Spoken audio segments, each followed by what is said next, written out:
என்னம்மா ரொம்ப நாள் ஆளையே காணோம் வீட்டு பக்கம். ஹாய் ஃப்ரெண்ட்ஸ், வணக்கம். எல்லாரும் எப்படி இருக்கீங்க? நல்லா இருக்கீங்களா? ஒரு சின்ன நீண்ட இடைவெளிக்கு பிறகு நான் உங்களை சந்திக்கிறேன் ஃப்ரெண்ட்ஸ். வேற ஒன்றும் இல்லை, வீடியோ என்னால் போட முடியல ஃப்ரெண்ட்ஸ். ஒவ்வொன்றா சின்ன சின்ன சின்ன சின்ன பிரச்சனைகள், அதனால் அதை சரி பண்ணிட்டு வர்றதுக்குள்ளேயே 1 மாதம் ஆகிப்போச்சு. அதனால் எதுவும் நினச்சிக்கிடாதீங்க. திருப்பியும் நான் வீடியோக்குள்ளே வந்திருக்கேன். வாங்க, இன்றைக்கி என்ன செய்ய போகிறேன்னா, நான் இந்த வெயில் ஆரம்பிச்சிருக்கிறதுனால இந்த வெயிலை வச்சு ஒரு ரெசிபி ஒன்று செய்யலாம்னு தாங்க பச்சரிசி மாவு எடுத்து வச்சுருக்கேன். நான் வடகம் போட போகிறேன் ஃப்ரெண்ட்ஸ். வெங்காய வத்தல், வெங்காய வடகம், வெங்காய வத்தல்னு சொல்லுவாங்க. அதுக்கு தேவையான பொருள் என்னென்னா, இந்த பாருங்க, ஒரு 10-15 பெரிய வெங்காயம் நறுக்கி வச்சுருக்கேன். ஒரு 5-6 பச்சை மிளகா. இதை நம்ம இந்த மிக்சியில் அரைச்சிக்கிடணும் ஃப்ரெண்ட்ஸ். தண்ணி ஊற்றாமல் நம்ம அரைச்சிக்கிடுவோம்.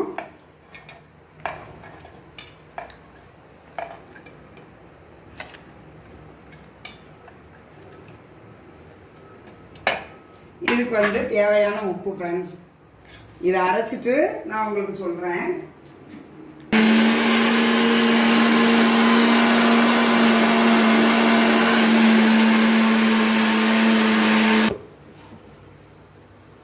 நான் இந்த வெங்காயமும் பச்சை மிளகாவும் நான் அரைச்சி வச்சுருக்கேன் ஃப்ரெண்ட்ஸ். இது அப்படியே ஒரு வாரமாக இருக்கட்டும். இப்போ மாவு நம்ம எப்படி எடுக்கிறோம் அப்படிங்கிறத நான் சொல்கிறேன். இப்போ இந்த கிண்ணத்துக்கு 3 கிண்ணம் தண்ணி,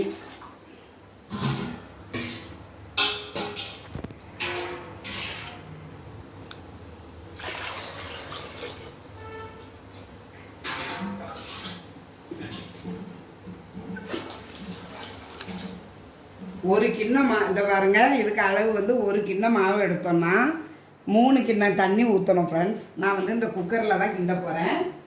இந்த பாருங்க, 3 கிண்ணம் தண்ணி ஊற்றிருக்கேன். இப்போ ஸ்டவ்வை ஆன் பண்ணிடுறேன். இப்போ இதுலையே மாவு நம்ம அளந்துக்கிடுவோம். இது இடியாப்ப மாவு தான், பச்சரிசி மாவு தான் ஃப்ரெண்ட்ஸ். இதில் எல்லா வத்தல் வடகம் எல்லாமே இதில் போடலாம் ஃப்ரெண்ட்ஸ். ரொம்ப நல்லா வரும் பச்சரிசி மாவில்.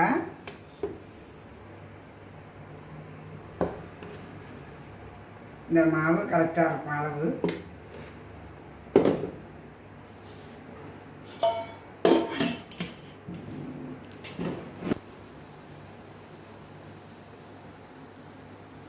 இப்போ இந்த பாருங்க, இந்த சின்ன கிண்ணத்தில் எடுத்துருக்கேன் பாருங்க. இந்த மாவை ஒரு பெரிய கிண்ணத்தில் கொட்டிக்கிடலாம்.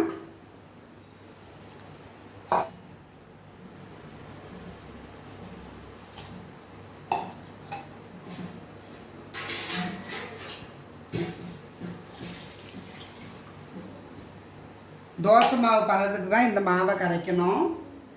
ரொம்ப தண்ணியாக கரைக்க வேண்டியதில்லை. இந்த பாருங்க,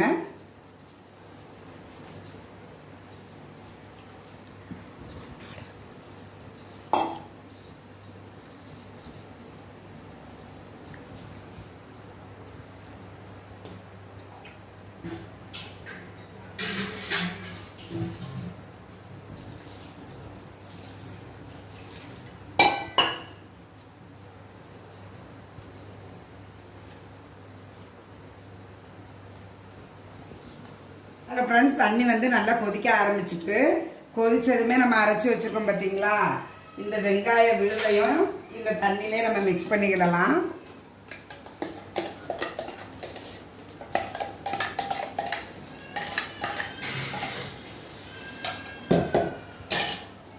மிக்ஸ் பண்ணிட்டு இந்த பாருங்க, இதுக்கு தேவையான உப்பையும் இதோட நம்ம சேர்த்துக்கிடுவோம். இதுக்கு தேவையான உப்பு நான் போடுறேன்.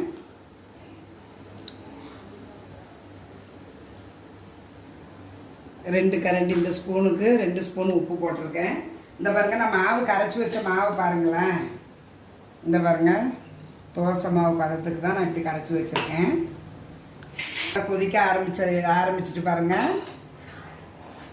இப்போ நம்ம அரைச்சி வச்சுருக்கோம் பாருங்க. இந்த அரைச்சி வச்சுருக்கிறத அப்படியே இதில் ஊற்றி கிண்டிடலாம் ஃப்ரெண்ட்ஸ்.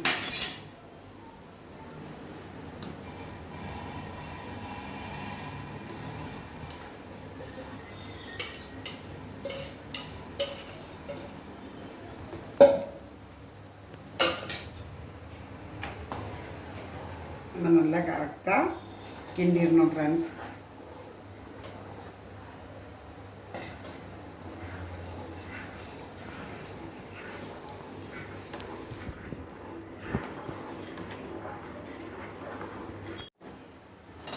இந்த பாருங்க ஃப்ரெண்ட்ஸ், நல்லா கட்டியாக இதை பாருங்க தண்ணியாக இருந்தது. நான் வச்ச ஒரு கிண்ணம், இந்த கிண்ணம் மாவுக்கு 3 கிண்ணம் தண்ணி ஊற்றிருக்கேன். அப்புறம் அந்த மாவை வந்து தோசை மாவு பதத்துக்கு கரைச்சி ஊற்றி இந்த பாருங்க வெங்காயமும் அந்த பச்சை மிளகா ஸ்மெல்லு ஃப்ளேவர் ரொம்ப நல்லா இருக்குது ஃப்ரெண்ட்ஸ். அவ்வளவுதான். இந்த மாவு வந்து இதில் நல்லா வெந்துடுது. குக்கர் ஃபுல்லுமே ஆயிட்டு நல்ல வேலை. இந்த பாருங்க வெந்துட்டு இது. இப்போ வந்து இதை அப்படியே மூடி வச்சிடலாம் ஃப்ரெண்ட்ஸ். நாளைக்கு காலையில் பார்ப்போம் இதை.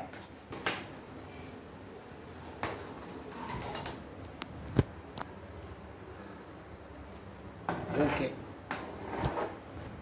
நாளைக்கு காலையில் இதை வந்து நம்ம பார்க்கலாம் ஃப்ரெண்ட்ஸ்.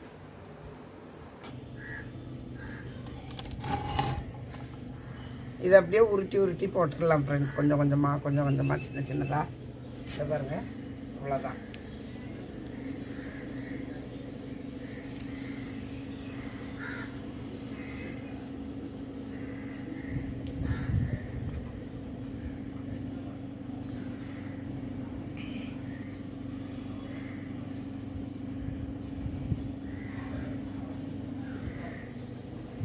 ஒரே நாளையில் காஞ்சிரும்.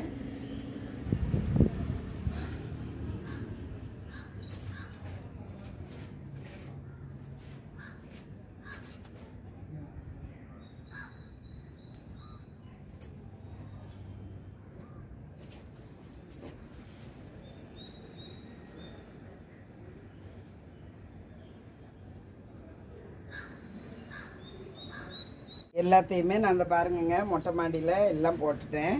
இன்றைக்கி சாயங்காலம் நல்லா காஞ்சிரும். காஞ்சதுக்கப்புறமா அதை எடுத்து லேசாக தண்ணி தெளித்து அதை எடுத்துட்டோம்னா அதை அப்படியே சொலவில் வச்சுட்டோம்னா 2 நாளில் நல்லா காஞ்சிரும். அப்புறம் நம்ம எண்ணெயில் எடுத்து பொரிச்சுக்கலாம். இங்கே பாருங்கள் ஃப்ரெண்ட்ஸ், நம்ம வந்து மொட்டை மாடியில் இந்த வத்தல் போட்டோம் பாருங்கள், வெங்காய வத்தல்.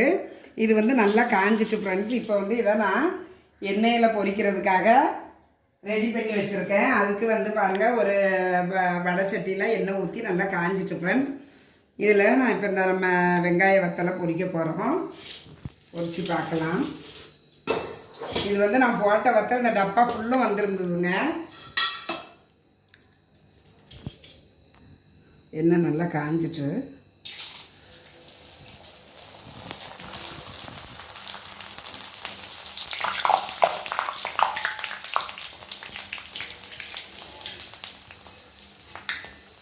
இது வந்து நம்ம வெங்காயம் பச்சை மிளகாய் சேர்ந்துருக்கிறதுனால இந்த டேஸ்ட் வந்து ரொம்ப டிஃப்ரெண்ட்டாக இருக்குது ஃப்ரெண்ட்ஸ். ரொம்ப நல்லாயிருக்கு.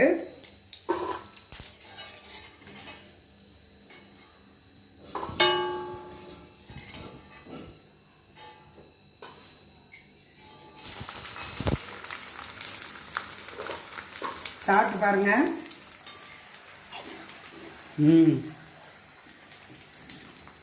அந்த வெங்காயம் ஃப்ளேவர்லாம் சூப்பராக இருக்குது.